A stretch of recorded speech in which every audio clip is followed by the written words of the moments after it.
आज के वीडियो में आप सभी का बहुत बहुत स्वागत है।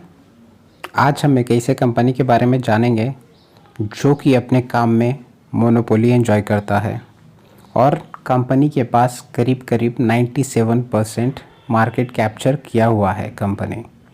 तो आइए हम कंपनी के बारे में डिटेल में जानते हैं और लास्ट में मैं ये भी बताऊंगा कि इस कंपनी को मैं क्यों आपके पास लाया हूँ। मैं अपना कंक्लूजन दूंगा, तो वीडियो में बने रहिएगा। वीडियो को लाइक, चैनल को सब्सक्राइब कर दीजिएगा। तो चलिए वीडियो शुरू करते हैं। सबसे पहले कंपनी के बारे में जानते हैं।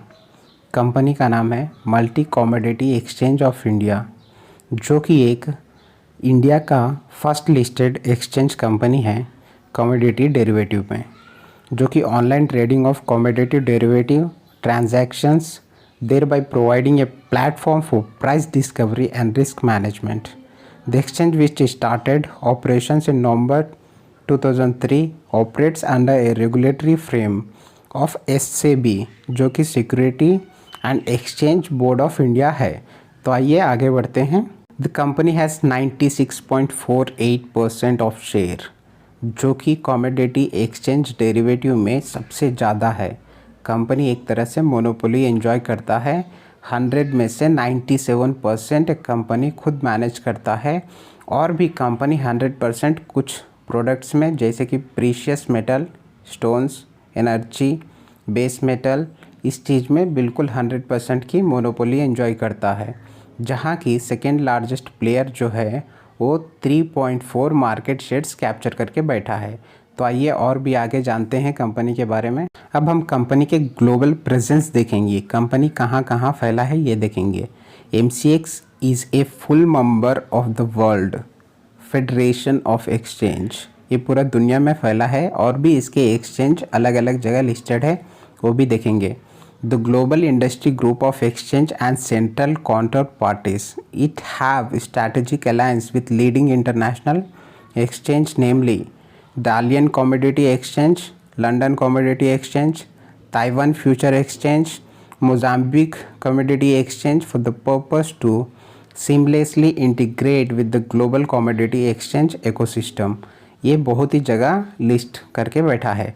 तो आइए कंपनी के बारे में और भी जानते हैं। कंपनी का रेवेन्यू किस तरह से आता है वो देखते हैं। Company contracts contributes about 31.3 to revenue, followed by gold. Gold से कितने परसेंट आता है, नेचुरल गैस से कितने परसेंट आता है, क्रूड ऑयल से कितने परसेंट आता है, ऑलरेडी इसमें मेंशंस किया गया है। आप देख सकते हो गोल्ड का 27.3 है, नेचुरल गैस से 13.2 है, क्रूड ऑयल से 8.5 है, निकिल से 7.2 है, कॉपर से 7% है, जिंक से 3.2% है। आइए तो इस सब मेटल्स के यूजेस देख लेते हैं ताकि हमें पता चले इसके आने वाले फ्यूचर में इसके जिस तरह से डिमांड बढ़ेंगे उतना ही ज़्यादा इसमें ऑलरेडी बूम देखी जा सकती है।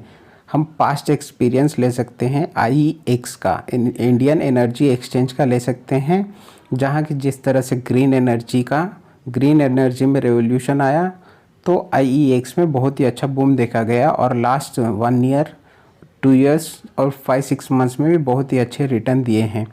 तो मेरा ये व्यू है कि इसमें भी अच्छी बूम देखी जा सकती है, क्योंकि जिस तरह से इन कमोडिटीज़ की रिक्वायरमेंट्स बढ़ रही है तो इसमें भी बूम देखी जा सकती है। तो आइए सेपरेटली हम गोल्ड के यूजेस, नेचुरल गैस के यूजेस, क्रूड ऑयल फॉलोड सारे चीज़ों के यूजेस देखते हैं और जानते हैं कहाँ कहाँ यूज़ होती है। गोल्ड तो मैक्सिमम ज्वेलरी बनाने में यूज़ होती है, बाकी आप इन्वेस्टिंग कर सकते हो, इलेक्ट्रॉनिक्स कंप्यूटर्स में भी यूज़ होता है, मेडिसिन्स में, एरोस्पेस में और भी कई मेडल्स अवार्ड्स कर सकते हैं। आइए तो हम नेचुरल गैस के यूजेस देखते हैं।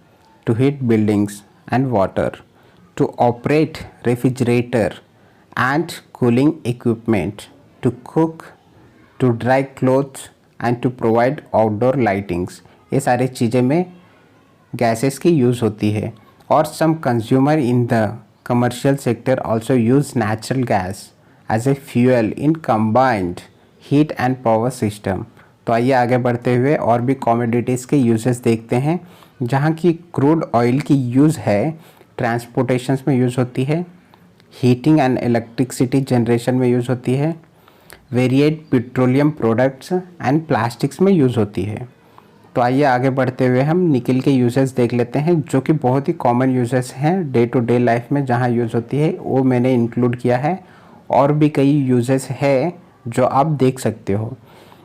निकिल कार में यूज़ होता है बनाने में, कंस्ट्रक्शन इंडस्ट्रीज़ में होता है, एरोस्पेस, मराइन, मिलिट्री वर्क में यूज़ होता है, और इलेक्ट्रॉनिक्स इक्विपमेंट्स में यूज़ होता है। एज ए कॉइन भी बनाने में यूज़ होता है, और इलेक्ट्रोप्लेटिंग जो कि बैटरीज में बहुत ही ज़्यादा यूज़ होता है। तो आइए कॉपर के कुछ यूजेस देख लेते हैं। कॉपर बहुत ही अच्छा कंडक्टर है, इसलिए इसे इलेक्ट्रिकल इक्विपमेंट में such as wiring and motor में यूज़ होता है। मोटर में इसे बहुत ही ज़्यादा यूज़ की जाती है, और प्रेजेंट टाइम में मोटर्स की डिमांड भी बढ़ रही है, क्योंकि पूरा वर्ल्ड ग्रीन एनर्जी की ओर मूव हो रहा है।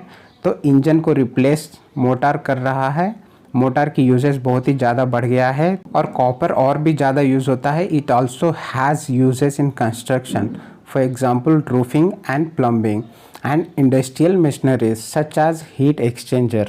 Zinc is also used in alloy such as brass, nickel, silver and aluminium, जहाँ की और भी इसके पेंट इंडस्ट्रीज़ में, रबर बनाने में, cosmetics, pharmaceuticals, plastics, inks, soaps, batteries, textiles and electrical equipments में यूज़ होती है।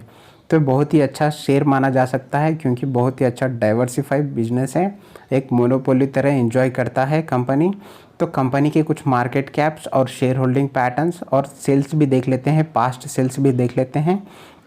तो आइए कंपनी के मार्केट कैप के ऊपर जंप करते हैं। कंपनी का मार्केट कैप है 6,969 करोड़ का मार्केट कैप है। करंट प्राइस कंपनी का 1366 है, जहां की कंपनी 2135 का हाई एंड 1165 का लो भी लगा चुका है। कंपनी का बुक वैल्यू आप देख सकते हो, जो कि 264 का बुक वैल्यू है। कंपनी का पीई है 47.9 का पीई है। आरओई बहुत ही अच्छा मानी जा सकती है। डेट भी कंपनी के ऊपर है, जो कि बहुत ही मिनिमम डेट है 1.12 करोड़ का। आइए तो कंपनी के चार्ट देखिए। कंपनी के चार्ट अप ट्रेंडिश है, पर कंपनी 2013 से स्टार्ट हुआ है।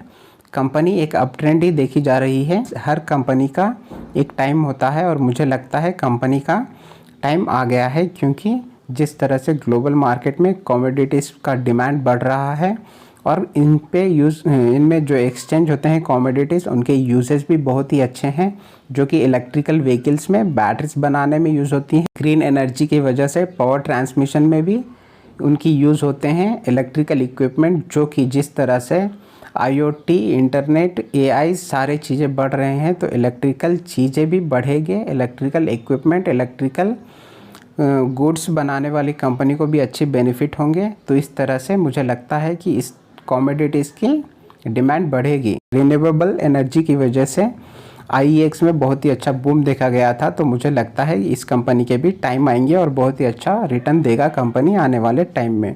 आगे बढ़ते हुए कंपनी के प्रॉफिट एंड सेल्स देख लेते हैं, जो कि बहुत ही इंपॉर्टेंट होता है किसी कंपनी के ऊपर बेट लगाने से पहले।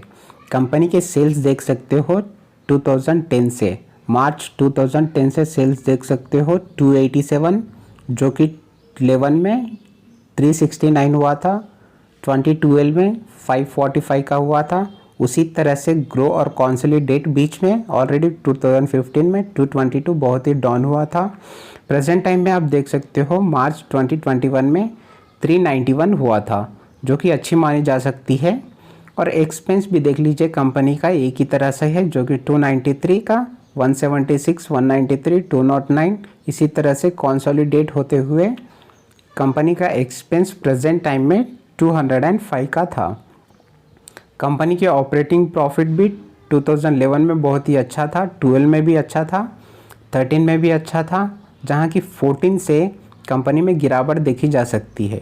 और प्रेजेंट टाइम में भी अच्छी डिमांड है कंपनी की, तो इस वजह से 2020 में 178 का और प्रेजेंट टाइम में 185 का कंपनी का ऑपरेटिंग प्रॉफिट आया है। तो आइए कंपनी के ऊपर देख लेते हैं। कंपनी के ऊपर तो डेट बिल्कुल नेग्लिजिबल है, तो इंटरेस्ट पे करने की ज़रूरत ही नहीं है। कंपनी का नेट प्रॉफिट देख लेते हैं, जो कि काफ़ी इंपॉर्टेंट रखती है।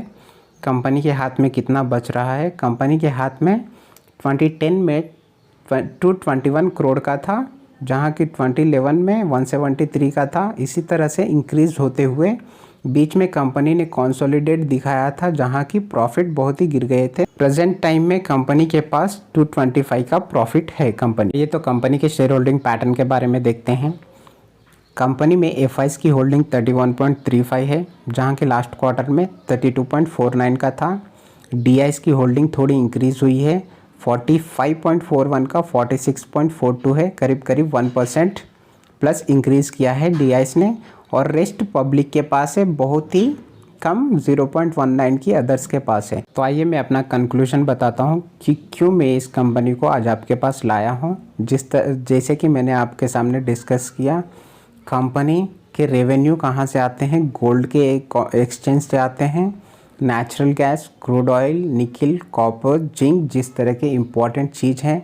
और भी कंपनी की कुछ सेक्टर्स में जो कि मेटल्स, स्टोन्स, एनर्जी और भी एग्री कमोडिटीज़ में 100% की शेयर्स एंजॉय करती है। बाकी चीज़ों में 97 की मोनोपोली एंजॉय करती है।